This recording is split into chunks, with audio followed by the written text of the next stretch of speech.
Bills bandwagon 18 years after Music City Miracle. Orchard Park, NY app. Of all the people glued to their TVs rooting for the Buffalo Bills to finally, and mercifully, end their 17-season playoff drought last weekend, one curiously stood out: former Tennessee Titans tight end Frank Wycheck. Wycheck is forever remembered in Buffalo for throwing a lateral on a kickoff return to give Tennessee a 22-16 playoff win over the Bills in a play dubbed the Music City Miracle, one of the wildest finishes ever to an NFL postseason game. The much-debated play in the January 2000 wild card playoff propelled the Titans to the Super Bowl. It's a memory that still stings in Buffalo 18 years later, enveloped in the lingering pain from what grew into the longest playoff drought in North America's four major professional sports. People were kind of bringing it up that that's the reason why they haven't made the playoffs, because of that play, Wycheck told the Associated Press by phone from Nashville, Tennessee. "I don't want to put the responsibility on me," said Wycheck, who now serves as a radio host and is taking a one-season break as a Titans broadcast analyst. "But it was so long ago, too. I'm just glad they made it and I was happy for them." He doesn't feel directly responsible for the Bills' woes in the bungling years that followed. Still, Wycheck said if there was some kind of curse on the Bills sparked by the Music City Miracle, it's time it was lifted. Add another member to the Bills bandwagon as Buffalo travels to play AFC South champion Jacksonville in a wild card playoff on Sunday. The sentiments surprised key players from Buffalo's storied past, and even some fans didn't quite know how to react when Wycheck tweeted his congrats to the Bills for making the playoffs. "Are you kidding?"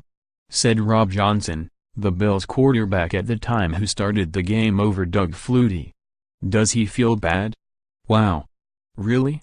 said Hall of Fame running back Thurman Thomas. "Oh, that's freaking awesome, man. That you could still in a way, even though it hurt us, that you could root for us, that's great." Wycheck's name has been dragged through the mud, and worse, across western New York long enough for a play most refer to as the home run throwback. Everywhere that is, except Buffalo, where it's always been called the home run throw forward, and the immaculate deception. Johnson, minus a shoe no less, completed a 9-yard pass to Peerless Price to set up Steve Christie, hitting a 41-yard field goal to put Buffalo ahead 16-15 with 16 seconds remaining. What followed was pure and utter disappointment for the Bills. Tennessee's Lorenzo Neal caught the ensuing kickoff and handed the ball to Wycheck, who ran to his right. He then spun around at his own 25 and threw the ball across the field to Kevin Dyson, who sprinted up the left sideline to score with 3 seconds left.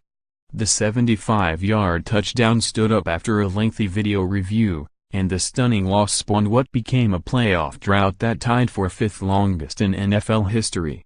Just like its start, the Bills' drought ended in dramatic fashion last weekend. Buffalo did its part with a 22-16 win at Miami. The Bills then clinched the AFC's sixth and final playoff berth when Cincinnati's Andy Dalton converted a 4th and 12 in the final minute to hit Tyler Boyd for a touchdown, beating Baltimore 31-27. Thomas noted that Buffalo's win over the Dolphins matched the same score as the 2000 loss to Tennessee, the running back's last game in a Bills uniform. "It's been a long, long time," said Thomas, who wept in joy after the Bills clinched their playoff berth.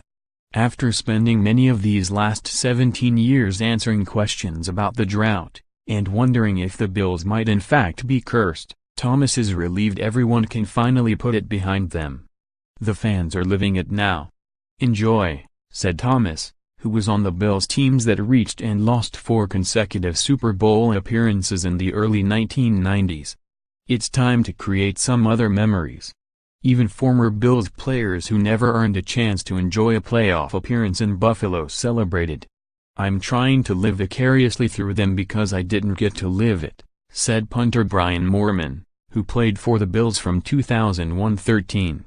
"I always said that place would go nuts if we got in the playoffs. I would have loved to have experienced that." Johnson, who eventually won a Super Bowl as a backup in Tampa Bay in 2003, was excited for the Bills and yet still carries some lingering resentment for what happened against Tennessee. They do all that scientific stuff now. I wonder if they ever proved that was a lateral, he wondered. Don't try to convince some Bills fans, but it was studied thoroughly, including with rendered animations that showed the pass was almost perfectly horizontal but going ever so slightly backward. When reminded that it was ultimately the officials who made the call on Wycheck's throw being legal, Johnson snorted. It wasn't his fault. Hey, it wasn't his fault, he said. Wycheck insists his toss didn't go forward and said the most disappointing development was learning of the Bills' decision to fire special teams coach Bruce DeHaven following the season. He called it unfair to lay the blame on one person. That didn't stop Wycheck from extending an olive branch to Buffalo fans on Sunday. Congrats to @Buffalo Bills. Well played today, Wycheck wrote, before noting the Titans are also in the playoffs. Hope to see you in Nashville in a couple of weeks. This story has been updated to show Wycheck taking a one-season break as Titans broadcast analyst. App Pro Football writer Teresa M. Walker in Nashville and App Sports writer Greg Basham in Los Angeles contributed to this report. For more NFL coverage, http://pro32.app.org and http://twitter.com/app_NFL